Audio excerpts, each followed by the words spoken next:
today with James Clark of Prime Lending.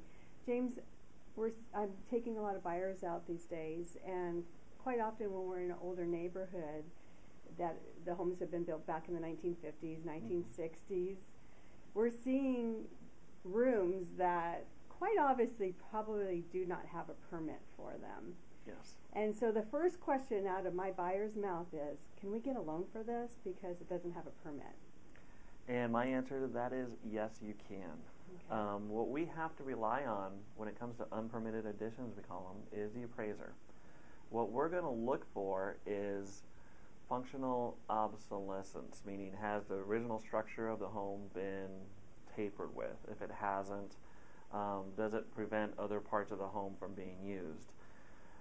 If it hasn't, it's going to be okay. Other things we look for as far as permissions, can it be accessed from the inside of the home? Does it have access to air conditioning, heating, and the workmanship. Is the workmanship there as far as quality? Obviously, if the workmanship there isn't there, I guess you can say, it's going to be a health and safety issue and it's going to be called out. But if it looks like the rest of the house, but it just hasn't been permitted, and you couldn't tell, it's going to be okay. And so can we count that square footage? Yes, as long as you have the air conditioning, access from the inside, yes, it can be counted as square footage. Now, does it matter if it's a conventional loan or FHA loan, or are we just talking FHA loans? We are just talking FHA on this one. Okay, yes. Great, thank you.